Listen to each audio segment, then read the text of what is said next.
Hey YouTube, coming at you with it's not beyond the hype, but it is the testing of buff Pokemon Jellicent and Cradily. So both got buffed. Both got like pretty nice buffs too, if you actually look at it. So if you go to the actual moveset here, oh, I should actually bring up the screen. Here we go. So Rock Tomb on Cradily, more power, less energy to get to, lowers the opponent's attack by 1, which it always did. I don't know why they actually put that in. So that was always the case, but lowers your opponent's attack by 1. So that's Rock Tomb, nice little buff there. And Hex, same thing. So the power up to 7 and the energy generation increase. So that gets buffed. Both the Pokemon are actually pretty similar in their like stat product and stuff here. Like low attack, 106, 124, 157, 2082 overall for Jellicent. Cradily's kind of along the same lines here. 106, 138, 143. So actually quite bad. I like Cradily a little more. Instead of like, and I felt that too when I was playing with it. I felt that Cradily could just take more damage compared to Jellicent. In terms of moveset here, you'll eventually see 4.33 energy per turn and 2 damage on the Bullet Seed. And I'll just go quickly back to Jellicent because it is the same energy but 2.8 for Hex, right? So Hex, a really nice fast move now. However, despite it being a nice fast move, it still generally does not hit super hard, so you're relying on your charge moves. So for Jellicent, you have Surf 90 damage and Shadow Ball 120, and Cradily you are looking at very kind of similar stats, 96 and 108 here. Straight 12s to get to the move on Cradily, and then a little slower to the Shadow Ball on the Jellicent here. As you can see, 15 on the first one and then 12 on the next one. So they're both ranked pretty high. In theory, they both have good play. It's funny because they're so similar. I mean, the only thing that's different is their typing, and that's actually a huge difference of how they play in the meta. Because if you actually look at just like moveset, like Hex is better than Bullet Seed. I think Surf gets to you get to the moves quicker on 2 and 4. It's less damage, but you get quicker to the moves on 2 and 4, but it's like barely less damage.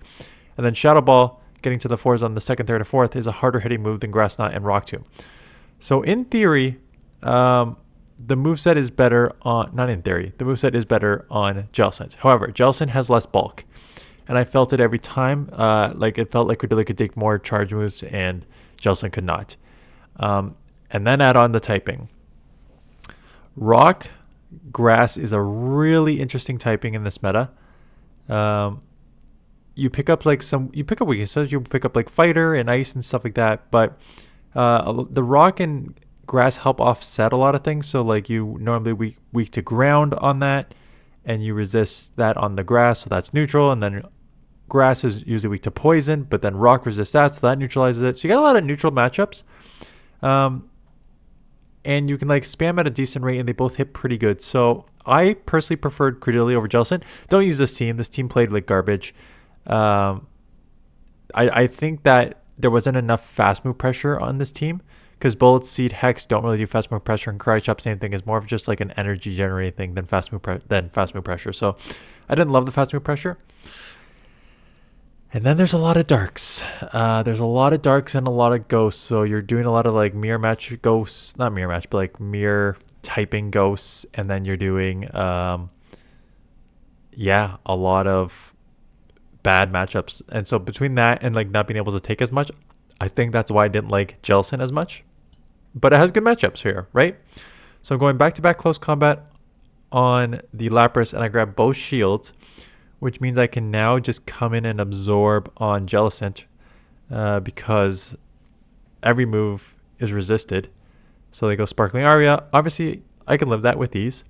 Jellicent, I think, is going to be a beast in the Ultra League. I didn't check the Ultra League, but I can definitely see this Pokemon moving up in the Ultra League. It was already like really good before other ghosts came around, and now with the Hex buff, I can see it being pretty up there.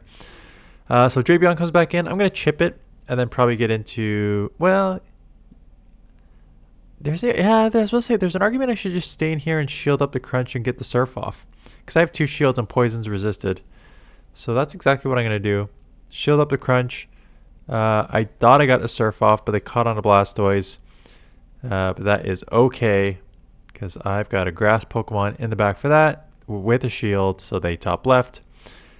And another one where the typing is coming in, like, so where with Jellicent, the typing is going to come in very handy on the other water Pokemon. Except for Feraligatr that has Shadow Claw, that one's kind of annoying, but basically Blastoise and Lapras and Azumarill, all these are good matchups for Jellicent, having Hex and Shadow Ball. Out comes the Dusclops, and you do live a Shadow Punch barely, so it's nice to be able to get a move here.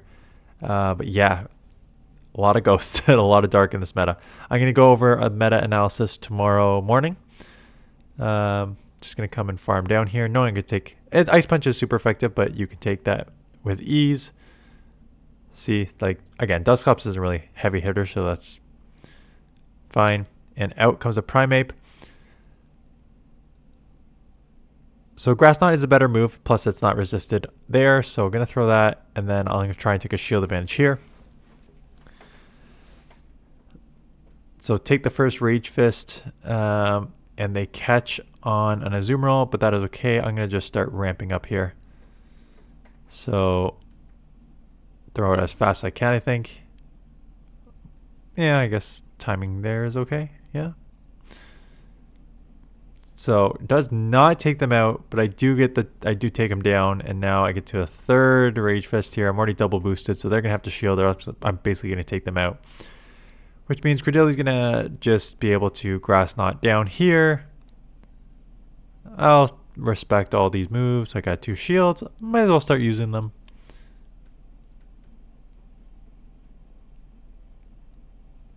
And double shield and Grit to the Grass Knot for the win. So the pacing on these Pokemon are good, right? 15 and 12 to Shadow Ball, 12 and 9 to Surf, straight 12s to Grass Knot and Rock Tomb, which is good. You need that pacing. Honestly, if you have that low damage of a fast move, if the damage is that low on your fast move, that's how words work. You need pacing at that rate. Like 15 at the worst, 12, 10, 8 realistically is where you want them. Just think you're like Drapions and stuff like that. So I like the pacing on these things. I would probably use Cradily moving forward. I don't know if I'd use Jellicent moving forward. And it's not even like Jellicent is bad. I think it has some play, but I just think there's way more waters and ghosts that have play as well. So I don't even know if it's like a top ghost Pokemon. Like, let me bring up the why these matchups out. Again, the team didn't work that well for me. And I can't tell whether it's just the Pokemon or just unlucky. Could be both. Okay, let's reset these rankings. So in terms of ghost Pokemon, it is the 4th ranked. Sableye, Corsola, Dusclops, Dusknoir, and Jellicent. And honestly, looking at the rest of them, it's appropriately ranked for just like a ghost. Like Annihilape is on this list too, and it has Rage Fist, but it's most like it's so funny because I do this a lot. With Pokemon with duo typings, I like put them into a typing more so than the other one. For example, like Diggersby. Diggersby to me is a ground, but it's a ground of normal typing. But I just like, you think of it as a ground, right? So it's the same thing with like Jellicent. It's a ghost water, but because your fast move and one of your charge move is ghost, I plays more as a ghost. And Annihilape, because you have fighting, like counters or first move in close combat, or like some other punch besides Raise Fist as your second move, I think for more as a fighter, even though it's ghost, even though the typings are technically even, right? So in terms of ghosts, I do think that Jellicent is probably worth like a top 5 here. I probably would put it behind Sableye, Corsola, Dusclops, and Dusknoir. And then there's Annihilate on here. There's Golurk on here. There's Spirit Tomb on here. There's Drifblim on here, Marowak, but like I think those are probably correctly ranked lower. But again, the duotyping, the water, yeah, right. It's still ranked fifth here, fourth because Feraligator's on here twice. Lapras, Feraligator, Gastrodon, and then Azumarill, Quagsire, Golisopod, Blastoise are all below it. Toxapex all below it. So it's ranked quite high. It's ranked quite high, Jellicent. For me, I don't feel like it played to its ranking. Now, its win-loss is 24 and 21. And what's the average here? 512 is 512 is not a bad average. Win the ones you're supposed to win, lose the ones you're supposed to lose. And then neutral matchups, you don't do too bad. Yeah, it's a weird one. It's a weird one. And maybe it's the way that the meta is shaping up. And I got to think about the meta a bit more before I put out my video. What's going to be tomorrow, I think. Because I know a lot of the Pokemon that everyone's are using. But how does that determine the meta? For example, everyone is using all the shiny new objects, Lapras, Grumpig, Dusclops, Sable. I've seen quite a few. I've seen a lot of Darks in response. Malamar's out a lot. Sableye's out a lot. Which means Fairies are out more. I've seen a decent amount of Wigglytuffs. I haven't seen a ton of Corviknights yet. It's rank 19. I guess it doesn't beat any of one of those main meta typings per se. Grounds it'll do well against. I tried Weezing, but I don't have the Galarian Weezing. I tried Weezing, but I don't have the Shadow. So, like, you could tell the Sludge hurts, and man, with the Shadow it would be great, but I do not have a Shadow below 1500. So that's kind of unfortunate. Pangoro, I'm actually like, Pangoro's at 23. That's an interesting one I'm going to try. I'm like 3 or 4 catches away from finally getting a Pangoro. So, yeah, I got to try and figure out what I think. Anyways, so this is, not so much a video on the team itself. This is more just going to talk about Cradily and Jellicent and the meta thought process. With that said, let me know your thoughts on the meta.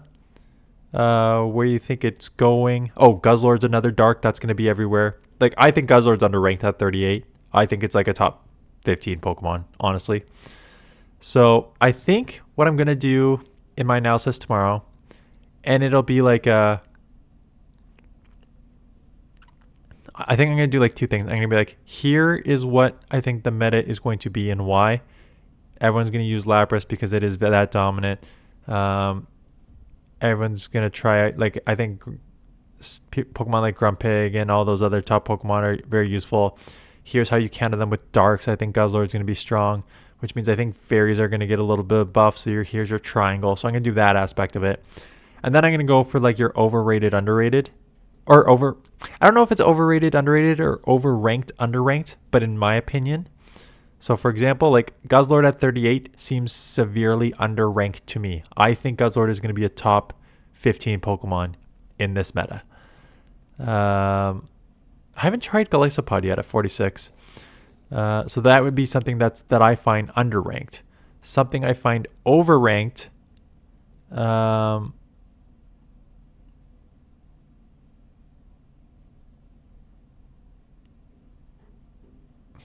I don't know. It's tricky. Because I'm looking at it. I got to try Sableye again. I saw a couple comments on Sableye. Some people like the pacing on Sableye. See, I found Sableye overrated. I did not like I like the spam on the Dazzling Gleam. I just found that, like, and maybe it's just like I gotta rethink how to use this Pokemon again.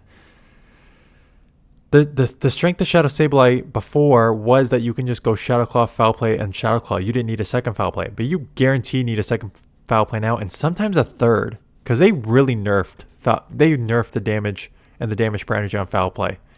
So a lot of times you are needing that second, maybe even third move.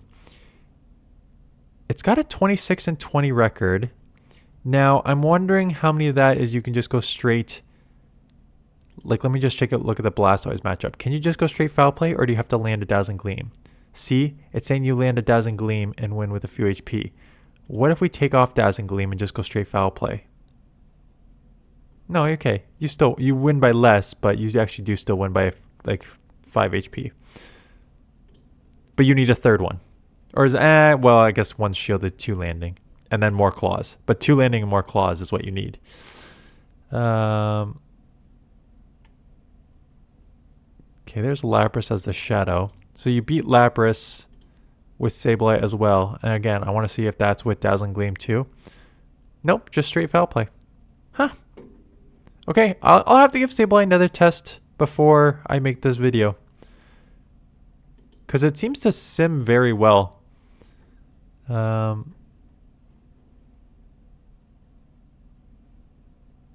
Okay, I'll test it out again before I call it overranked. I haven't used Corsola. I mean, Corsola and Dusclops, Dusknoir kind of play like similar roles, so it's not surprising that they're all like together. Morpeko, again, the dark electric cover, I think Morpeko's be great. Yeah,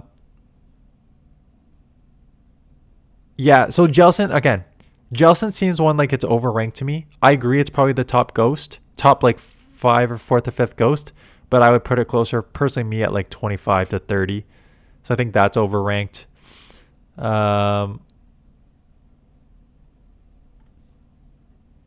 Yeah, this is an interesting meta,